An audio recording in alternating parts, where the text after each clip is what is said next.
Hello friends, daily astro tips में आपका स्वागत है। तो दोस्तों, आज हम एक इंटरेस्टिंग सा टॉपिक लाए हैं, वो है मंगल दोष के ऊपर, यानी कि मांगलिक दोष। आपने काफ़ी बार सुना होगा कि कुंडली में मंगल दोष है तो शादी में रुकावट या शादी के बाद जातक की बनेगी नहीं अपनी पत्नी, या वाइस वर्सा, दोनों कंडीशन में। तो प्रेफर किया जाता है कि अगर कुंडली में मांगलिक दोष है तो वर वधू दोनों की कुंडली में मांगलिक दोष होना चाहिए, तभी उनका जीवन सुखपूर्वक व्यतीत होगा। तो आज हम मांगलिक दोष के ऊपर ही बात करेंगे, क्या ये धारणा सत्य है और मांगलिक दोष को कैसे कंसिडर किया जाता है, कुंडली के कौन से भाव में देख के पता चलता है कि मंगल दोष है या नहीं है। और जस्ट एक छोटी सी quick remedy, very effective remedy भी शेयर करूँगा एंड में।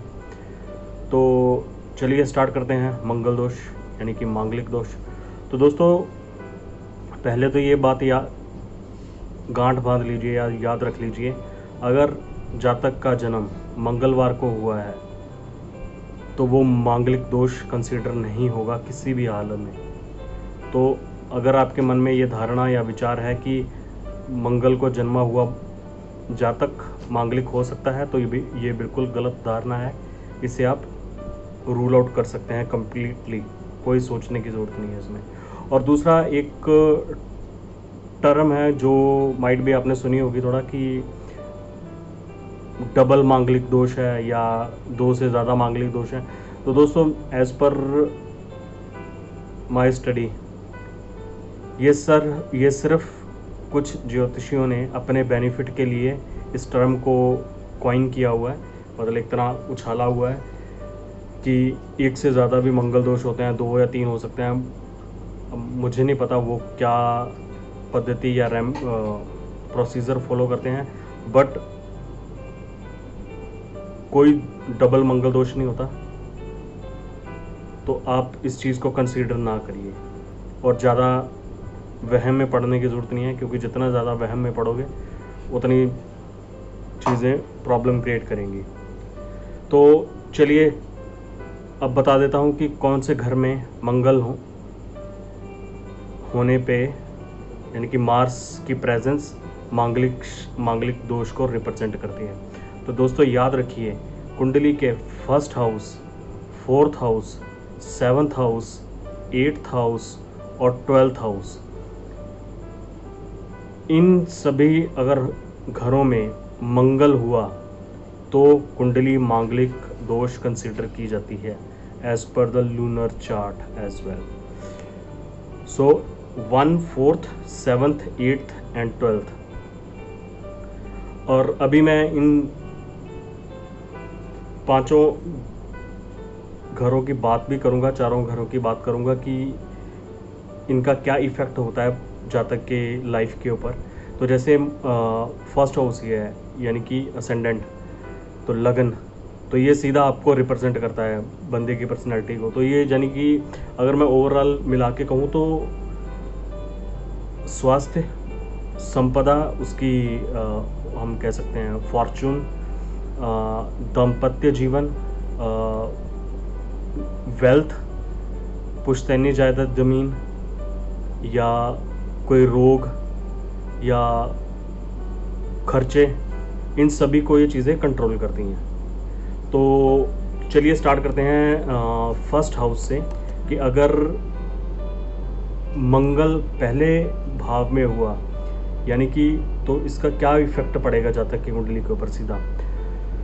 तो दोस्तों, पहले घर में मंगल हुआ तो ये सीधा 7th हाउस को देखता है, और 7th हाउस स्पाउस का घर है, ठीक है।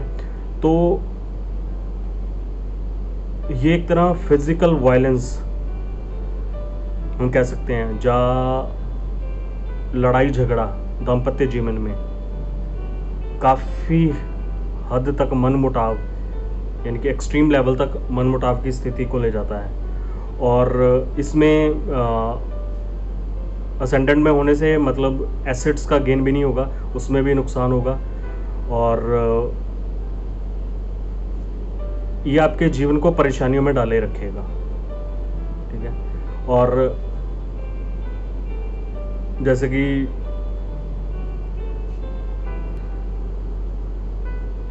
तो ये प्रॉब्लम क्रिएट करता रहेगा इन द असेंडेंट।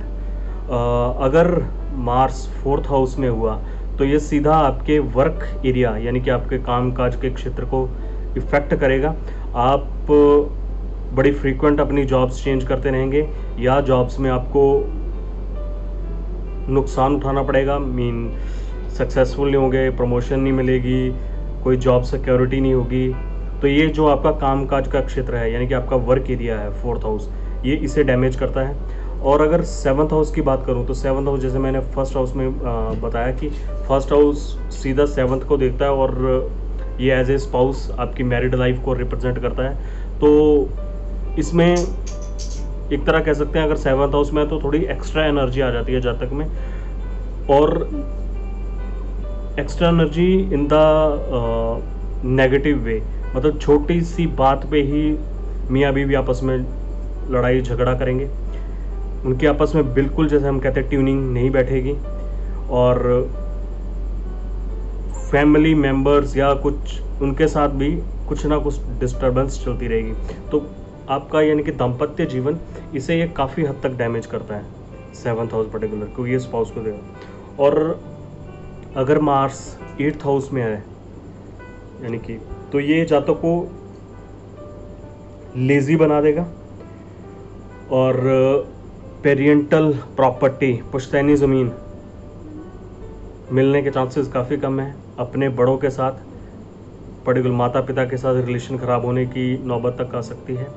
तो इसी वजह से पेरेंटल सुख, चाहे प्रॉपर्टी हो, वेल्थ हो, उसमें हिस्सा मिलने की चांसेस काफ़ी कम है। आपके अपने भाई के साथ नहीं बनेगी, और एक तरह कहें तो टाइम के साथ आपका कोई भी साथ नहीं देगा। और लेज़ी की बात करूं तो ये आपको इतना लेज़ी बना देगा, अगर आप थोड़ा टाइम भी 4-5 महीने भी आपने सुस्ती में ज़्यादा गुजार दिए तो आपके माइंड में ये आ जाएगा कि मैं घर पे बैठता हूँ और मेरी पत्नी वाइस वर्सा, चाहे पति हो पत्नी, कि वो मुझे बैठ के खिलाए, मैं घर पे आराम से लेटा रहूँ और ऐश करूँ ज़िंदगी। तो यहाँ तक के विचार ले आता है।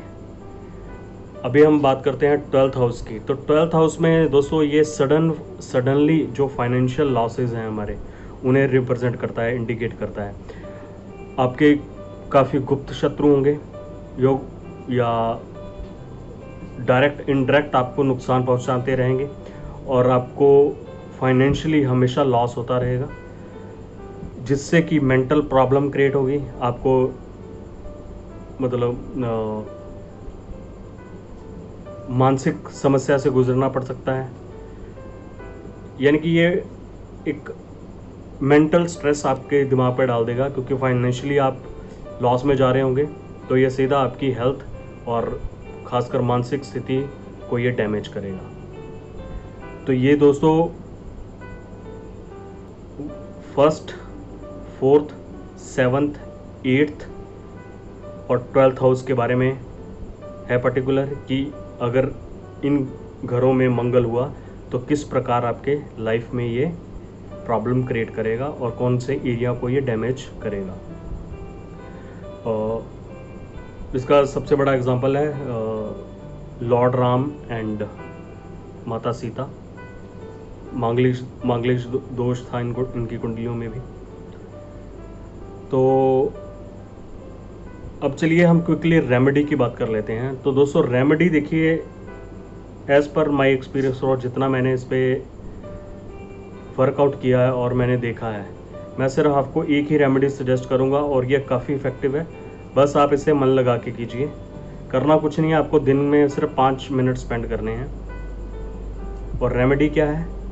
रेमेडी है सिर्फ और सिर्फ सच्चे मन से, श्रद्धा से हनुमान चालीसा का पाठ करिए डेली, स्किप मत करिए।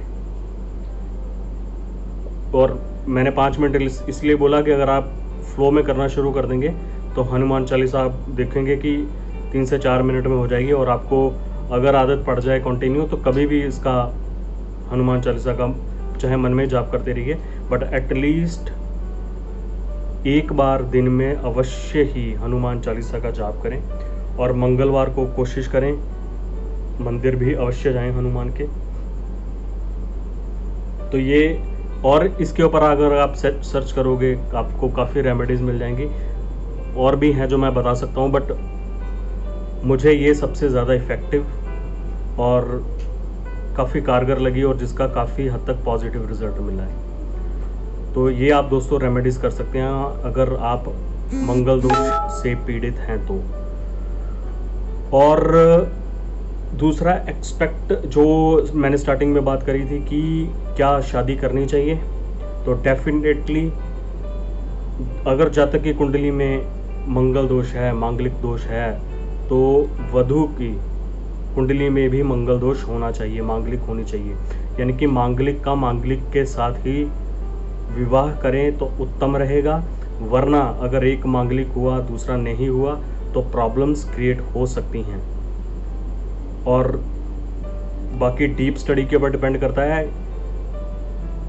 मांगलिक दोष कैंसिल भी हो जाता है, बट मैं जस्ट ये ओवरव्यू बता रहा हूँ कि अगर आप खुद कुंडली देखते हैं अपनी और आपको थोड़ा इंटरेस्ट है इन चीज़ों के बारे में, और तो प्रेफर ये करिए, क्योंकि दुनिया में लड़के लड़कियों की कोई कमी नहीं है।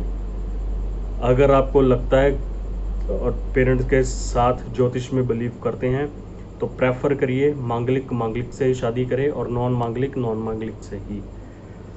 फिर भी अगर कोई लव मैरिज या कुछ ऐसा सीन है समथिंग, तो आप किसी अच्छे एस्ट्रोलॉजर से कंसल्ट कर सकते हैं। वो आपको कुंडली देख के गाइड कर देगा कि मंगल दोष कैंसिल हो रहा है, नहीं हो रहा है, या कुछ और अल्टरनेट। बट मेरी मानिए तो इन चीज़ों को जितना हो सके अवॉइड करिए। भगवान आपका कल्याण करे, इसी आशा के साथ ये मैं वीडियो समाप्त करता हूँ। ऐसा ही इंटरेस्टिंग टॉपिक पे और वीडियो लेके आऊँगा। Thank you for watching.